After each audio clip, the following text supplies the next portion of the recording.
என் வாழ்க்கை தாறுமாறாயிருக்கிறது. எல்லாமே எல்லை மீறி போயிற்று. எல்லா கதவுகளும் அடைப்பட்டிருக்கிறது. எந்த வழியில் செல்வது என்று தெரியவில்லை என்று திணறிக் கொண்டிருக்கும் ஆத்மாவே, இன்று கர்த்தர் உங்களுக்கு சொல்லுவது ஏசாயா 45:2.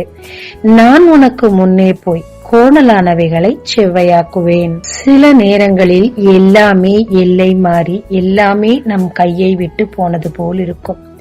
அந்த நேரத்தில் நாம் நம் பாதைகளை சரி செய்ய வேண்டியதாய் இருக்கும். அதற்கும் இயலாமல் செயலிழந்து காணப்படுவோம். அந்த நேரத்தில் தானே கர்த்தர் சொல்லுகிறார், உனக்கு முன்னாடி நானே போய் உன் வாழ்க்கையில் எதெல்லாம் கோணலாய் இருக்கிறதோ அதை எல்லாவற்றையும் சரி செய்வேன் என்று சொல்லுகிறார்.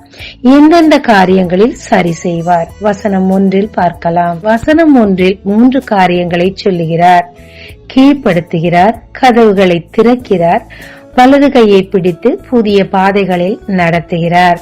சில நேரங்களில் நம்முடைய காரியங்கள் எல்லை மீறியதாக, இதற்கு மேல் ஒன்றுமே இயலாது என்று சொல்லி நம்மை நம்பினவர்களும் எல்லை மீறி காணப்படுவார்கள். சங்கீதம் 8:8 சொல்லப்பட்டிருக்கிறது, அவருடைய பாதங்களுக்கு கீழ்ப்படுத்தி சகலவற்றையும் நமக்கு கீழ்ப்படுத்தி நம்மை தேவன் ஆசீர்வதிக்கிறார். இரண்டாவதாக வாசல்களை திறந்து வைக்கிறார் என்று 1ஆம் வசனத்தில் கூறப்பட்டிருக்கு. கர்த்தர் வெளிப்படுத்தல் சுவிசேஷம் 3:7 நமக்கு என்று ஒரு வாசலை, புதிய புதிய வாசல்களை திறந்து வைக்கிறார். அதன் வழியாக தேவன் நம்மை நடத்தி புதிய ஆசீர்வாதங்களை நாம் சுதந்திரிக்க உதவுகிறார். மூன்றாவதாக அவன் வலது கையை பிடித்து, எல்லோரும் கைவிட்டார்கள் என்று நாம் நினைக்கலாம், ஆனால் தேவனோ நம் வலது கையை பிடிக்கிறார். ஓசியா 11:3 உன் கையை பிடித்து என்று சொல்லுகிறார். தேவன் இதுவரை நடத்த யாருமே இல்லை என்று நீங்க நினைக்கும் போது உங்க கையை பிடித்து புதிய புதிய பாதைகளில் உங்களை நடத்துகிறவராய் இருக்கிறார். ஆமாங்க, உங்கள் வாழ்க்கையில் எல்லை மீறிய விஷயங்களை உங்கள் கால்களின் கீழ்ப்படுத்துகிற தேவனவர்.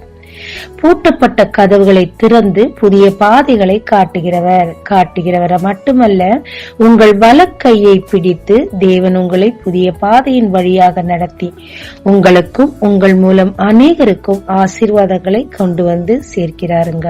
இதன் முழு செய்தி அம்புக்குறியோடு இணைக்கப்பட்டிருக்கிறது. பார்த்து ஆசீர்வாதத்தை அனுபவித்து மற்றவங்களுக்கும் ஷேர் பண்ணுங்க. சப்ஸ்கிரைப் மூலமாக எங்களை உற்சாகப்படுத்துகிறவர்களுக்கு எங்கள் நன்றிகளை இயேசுவின் நாமத்தில் தெரிவித்துக் கொள்கிறோம்.